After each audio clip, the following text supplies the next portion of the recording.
반갑습니다. 예수의 계시, 신약성서 신학을 결정지은 세 번째 중요한 요소 예수의 계시에 대한 두 번째 강의 한번 진행해 보도록 하겠습니다. 자, 예수의 사역과 메시지, 그리고 신약성서 신학, 예수님의 사역, 그리고 그의 메시지가 신약성서 저자들의 신학함에 대해서 영향을 미친 것에 대해서 한번 살펴보도록 하겠습니다. 첫 번째 포인트는 예수 전통과 초대교회 성도들의 신학함입니다. 자, 신학함이라고 하는 것은 신학을 하는 것을 의미하죠. 신학을 한다는 것은 신학적으로 사고하는 것을 의미합니다. 처음 제자들은 계속해서 자신들이 보고 듣고 경험한 것들에 대해서 보고 듣고 경험한 것들에 대해서 대화하고 가르칩니다. 예수님의 제자들은 예수님이 살아있을 때에 가르쳤던 것들에 대해서 보았던 것들에 대해서 상호간에 서로간에 대화를 할 뿐만 아니라 예수님이 죽고 부활하시고 승천하신 다음에는 예수님을 대신해서 세상으로 나가서 다른 이들에게 복음을 전하기 시작했습니다. 즉 예수님이 가르쳤던 것들을 다른 제자들에게 가르치기 시작하고 자기들이 보고 느낀 것을 다른 제자들에게 알려주고 대화하기 시작했습니다. 자, 이 과정 속에서 예수님의 가르침에 근거한 제자도를 형성해 갑니다. 이거는 무슨 말일까요? 우리가 예수님의 제자들로서 예수님의 가르침에 근거해서 어떻게 살아야 하는가, 삶에 대한 적용을 의미합니다. 제자도는 그들이 예수의 사역에서 보고 들은 것 그리고 경험한 것들을 자신들의 삶에다가 적용하는 것을 바로 제자도라고 합니다. 예수님에 관한 제자들의 즉각적이고 생동감 있는 기억들, 즉 예수님이 죽고 십자가에서 죽고 부활한 다음에 승천하셨지만 제자들의 머릿속에는 자신들이 지난 3년간 보았던 그리고 경험했던 그리고 지금 막 예수님의 십자가에서 죽고 부활하신 예수님에 대한 어떤 그런 놀라운 기억들, 생생하죠. 생생하게 살아있는 기억들 속에서 예수님을 기억하고요. 그 다음에 예수님의 이 부활 사건이 제자들에게 미친 영향과 충격들이 있잖아요. 그래서 과거에 대한 기억 그리고 현재 그들이 받은 예수님의 부활을 경험하고 받은 영향 그리고 충격들, 이 두 가지를 함께 공유하기 시작을 합니다. 공유한다는 건 뭘까요? 서로 대화하고 가르친다는 거죠. 자기들이 느꼈던 것, 예수님의 가르침을 경험을 하면서 그리고 자기들이 경험했던 것, 부활과 죽음 속에서 이런 모든 신앙적인 체험들, 기억들을 서로 공유하는 거예요. 나는 이렇게 생각하는데 너는 어떻게 생각해? 나는 이것을 보았어. 넌 뭘 보았어? 자, 이렇게 공유하면서 예수 그리스도에 관한 기억들, 경험들, 체험들이 이렇게 모이고 확장되면서 그것이 예수 전통으로 발전하게 됩니다. 그래서 여러분들이 하나를 기억을 해 주셔야 될 게 예수 전통이라는 말은 그거예요. 전통은 옛날에 어떤 그런 뭐랄까 그 중요한 유산 이런 걸 전통이라 하잖아요. 그래서 예수 전통은 예수에 관한 중요한 유산이에요. 예수에 관한 중요한 제자들의 유산은 그들이 본 것, 들은 것, 경험한 것, 그리고 부활을 경험하면서 받은 영향과 충격들 이런 것들이에요. 이런 것들이 다 모여서 어떤 제자는 이 이야기를 하고 어떤 제자는 이 이야기를 하고 어떤 제자는 이 경험, 어떤 제자는 이 느낌, 어떤 제자는 이 체험, 뭐 이런 체험들이 다 모여가지고 하나의 예수 그리스도에 관한 전통이 되는 거예요. 그래서 그거를 예수 전통이라고 부른다라는 거예요. 그래서 이 예수 전통은 정확하게 어떤 뭐 경계선이 있는 건 아니고 수많은 예수와 연관된 이야기들, 경험들, 체험들, 기억들 이런 것들을 다 모아서 예수 전통이다라고 부르고 있어요. 이 예수 전통은 아직 복음서로 쓰여지기 전이에요. 아직 복음서로 기록되기 전이에요. 이 단계에서는 서로 간의 말과 말을 통해서 구전의 단계를 거치게 되지요. 말과 말을 통해서 제자들이 내가 경험한 건 이거야, 너가 경험한 건 뭐니? 이런 식으로 공유하는 거예요.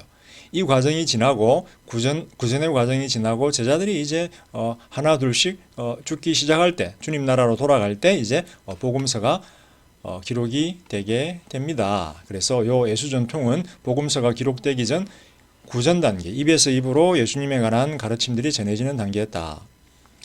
제자들이 예수 전통을 함께 대화하고 나누고 반복하고 교제하는 것, 이 자체가 어떻게 보면 초대 교회 성도들의 신학함의 중요한 일부분이었어요. 다시 말하면 이 교제 속에서 예수님에 관한 기억들, 영향들, 가르침들을 서로 공유하면서 예수님이 이것을 행한 것은 이런 이유 때문이었구나.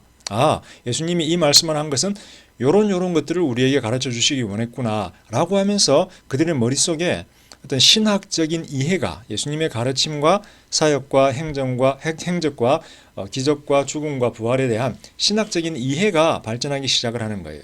그래서 이런 제자들 간의 교제 자체가 성도들의 신학함에 굉장히 중요한 일부분을 의미하게 됐다라는 거예요. 자, 이 과정에서 특정한 가르침 그리고 역량들을 선택하고 추리고 재해석을 합니다. 왜? 너무 중요하니까. 예수님의 십자가에 달려 죽었던 사건, 부활했던 사건, 주 예수로 높아진 세상의 주로 높아진 사건, 이런 들이 너무 핵심적이니까. 그리고 뭐 성만찬 사건, 세례 사건, 이런 것들이 너무 핵심적이니까 조금 덜 중요한, 덜 부차적인 사건들보다도 이런 중요한 특별한 가르침이나 역량 사건들을 선택해서 추려요. 너무 많으니까 한 번에 전할 수가 없잖아요. 그래서 몇 가지를 선택하고 추리고 또 그것을 해석하고 재해석하고 그 다음에 그룹들로 나누는 작업을 수행합니다. 이거 무슨 말이에요? 그룹들. 예수님의 치료 이야기, 치료들만 따로 모아요. 예수님의 가르침만 따로 모아요. 예수님의 비유들만 따로 모아요. 그 다음에 축사, 귀신을 쫓아내는 것들만 따로 모아요. 그 다음에 마지막 성만찬과 고난 따로 모아요. 그리고 부활 따로 모아요. 이런 식으로 특정한 주제들을 모아오고 나누는 작업들을 수행을 했다라는 거예요. 자, 뿐만 아니라 이들이 이제 제자들이 예수님에 관한 전통을 복음을 전해 나가면서 구전의 단계에서 어떤 일이 발생할까요? 이방인 회심자들이 나오기 시작을 해요. 이방인 회심자들. 유대인들이 처음 제자들은 유대인들이었는데 복음을 전하면서 이방인들이 회심을 하기 시작해요. 자, 그들을 위해서 무엇을 해줘야 하나요? 그들의 모국어인 아람어, 유대인들의 모국어인 아람어 그리고 히브리어에서 성경도 헬라어로 번역해 주어야 하고 예수님의 가르침도 아람어에서 헬라어로 번역해 주어야 돼요.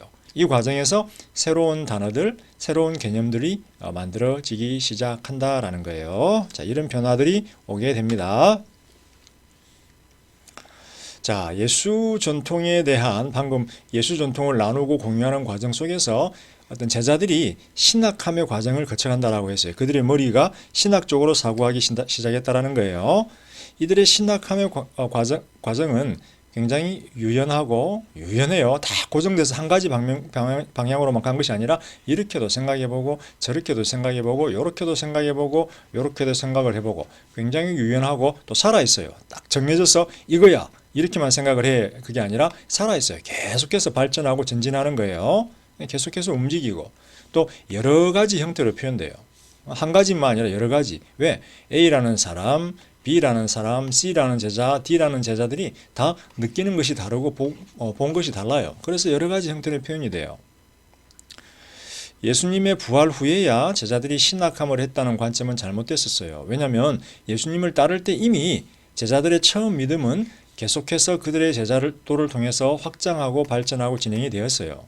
즉 예수님을 쫓아다니면서 예수님이 여기 있고 12제자들이 있는데 쫓아다니면서 이미 그들이 보고 듣고 깨달은 것을 생각하고 사고하고 나누고 교제하고 토론을 했던 거예요. 그래서 제자들의 신학함의 어떤 그런 과정은 예수님의 부활 전에 그들이 처음 믿음을 가진 순간부터 지속이 되었다. 그리고 확장 발전되었다라는 거예요.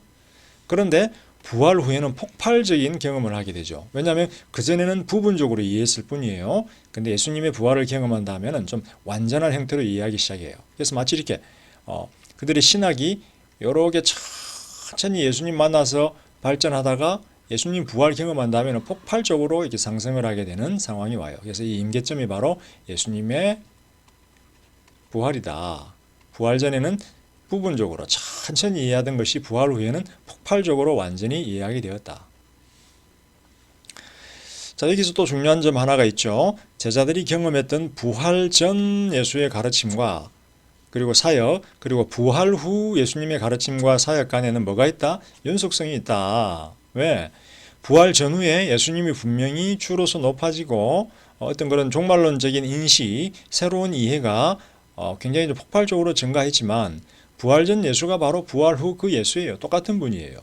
그래서 어떤 이 두 분 간의 연속성이 있듯이 이 두 분의 가르침 간에도 연속성이 있는 거예요. 과거 예수님이 부활 이후에는 새로운 내용을 가르쳤다? 아니에요. 부활 전에 가르쳤던 내용을 새로운 이해로, 새로운 형태로 가르친 거예요.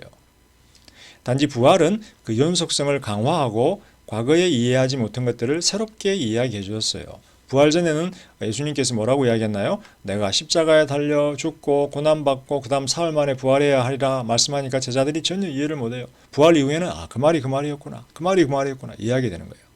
그리고 부활을 경험한 제자들은 과거에 예수님 부활 전에 가져보지 못했던 새로운 확신을 경험을 하게 돼요. 이제는 부활을 경험한 다음에는 예수님의 메시아됨, 신성, 능력 이런 거에 대해서 의심을 하지 않죠. 새로운 확신, 또 새로운 이해가 부활 후에 가능해졌다. 그렇지만 연속성 상에 놓여 있다. 부활 전과 후는 연속성 상에 놓여 있다. 예수님에 대한 부활 전후의 이해는 연속성 상에 놓여 있다라고 우리가 볼 수 있겠어요.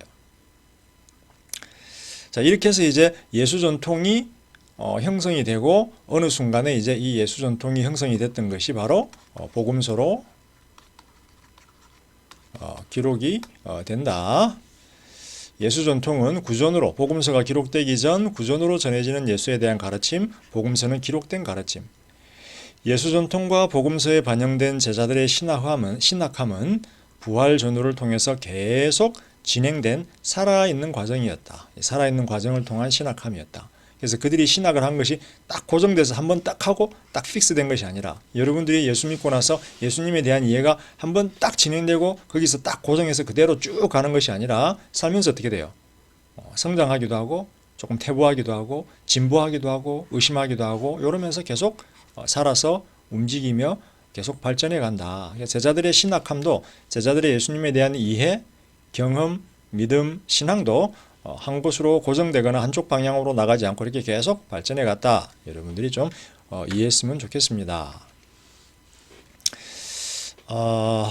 이제 예수 사역과 메시지 그리고 신약 성서 신학에 미친 예수의 계시 마지막 부분 한번 살펴보려고 합니다. 앞에서 제가 여러 번 언급을 했지만 예수 전통은 구전으로 제자들에게 전해졌습니다. 예수님이 있고 승천해서 올라가셨어요. 이제 예수님의 제자들이 남아 있어요. 자, 이들이 입에서 입으로 다른 이들에게 전해주기 시작을 해요. 이 사람들은 누군가요? 목격자들이에요. 목격자들. 예수님을 직접 보았고 직접 들었어요. 다른 사람들은 알아요. 베드로, 마가, 이런 사람, 요한 이런 사람들이 목격자들이기 때문에 이들이 입에서 입으로 전해주는 게 진실이라고 하는 것, 진리라고 하는 것을 알아요. 그래서 제자들의 신학함, 즉 예수 그리스도의 가르침에 대한 제자들의 이해, 그리고 예수의 죽음과 부활에 대한 제자들의 깨달음, 이런 내용들은 제자들의 신학함의 과정을 거쳐서 구전으로 다른 이들에게 전달되고 구전으로 진행이 됩니다. 그런데 여기서 중요한 것은 입에서 입으로 전해지는 구전의 단계에서는 예수에 관한 이야기가 매번 새로운 형태로 그리고 다른 강조점들을 가지고 실행이 됩니다. 이게 무슨 말일까요? 자, 마가복음을 한번 생각을 해봐요. 예수의 탄생, 세례, 기적, 고난과 죽음, 그리고 부활, 이런 식으로 이제 예수님의 인생이 형성이 되어 있는데 이 예수님에 관한 이야기를 구전으로 입에서 입으로 매번 제자들이 설명을 했을 거예요. 예배 시간에 1시간에서 1시간 반 정도 걸쳐서 예수님에 대한 이야기를 설교하고 했겠죠. 그러면 청중들 입장에서는 동일한 이야기가 전개가 되는데 여러분 어때요? 동일한 이야기를 전개한다 할지라도 어떤 때는 이 동일한 이야기를 전할 때 탄생에 더 마음이 가기도 하고 어떨 때는 기적에 더 감동이 가기도 하고 어떨 때는 또 부활에 또 강조가 가기도 하고 어떨 때는 고난과 죽음에 강조가 가기도 해요. 왜? 이 이야기를 전하는 제자의 마음속에 예수님의 부활이 더 강하게 영향을 미칠 때가 있고, 어떨 때는 예수님의 고난과 죽음이 더 강하게 영향을 미칠 때가 있고, 어떨 때는 또 예수님의 기적이 또 필요한 때가 있기 때문이에요. 마찬가지로 청중들, 제자들의 이야기를 구전으로 듣는 청중들도 제자들이 전하는 강조점에서 어떨 때는 이쪽에 더 은혜를 받고, 어떨 때는 부활에 더 은혜를 받고, 어떨 때는 또 탄생에 더 은혜를 받고 하는 거예요. 그래서 구전의 단계에서는 예수에 관한 이야기가 매번 새로운 형태로, 그리고 다른 강조점을 가지고, 비록 똑같은 이야기지만 새로운 형태로 다른 강조점들을 가지고 실행이 됩니다. 이게 진행이 됩니다. 그죠? 그래서 이제 좀 학문적인 질문인데, 오리지널이라고 하는 거, 첫 번째 설교, 제자들의 혹은 선포, 혹은 첫 번째 기록이라고 하는 게 오리지널이 의미가 있을까라는 거예요. 매번 반복해서 반복이 되는데 약간씩 다른 강조점을 가지고 전개가 되는데, 이 모든 실행들이 다 오리지널이 아닐까요? 그 순간 최선을 다했으니까. 요거는 조금 어려운 주제이니까 남겨놓도록 하고요. 자, 여기서 한번 보세요. 이제 제자들이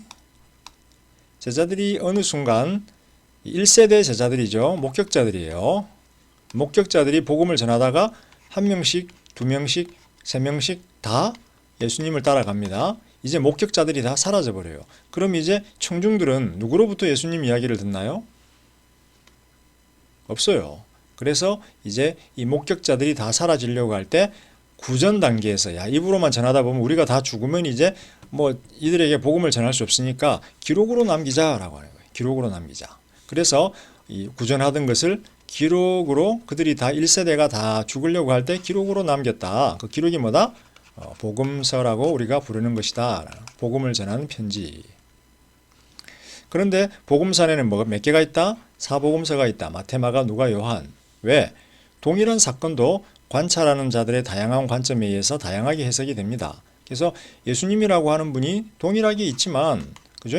이쪽에서 보는 각도, 이쪽에서 보는 각도, 이쪽에서 보는 각도, 이쪽에서 보는 각도, 보는 각도에 따라서 다르게 해석이 된다. 그래서 사복음서, 우리가 가지고 있는 사복음서는 동일한 사건, 동일한 예수 사건, 혹은 동일한 예수의 가르침과 부활, 죽음, 부활에 대해서 관찰하는 자들의 다양한 관점에 의해서 다양하게 해석된 결과이다라는 거예요. 그래서 여러분, 마태, 마가, 누가, 요한이 약간 다르게 예수 이야기를 표현하고 있다라는 거예요. 다양성.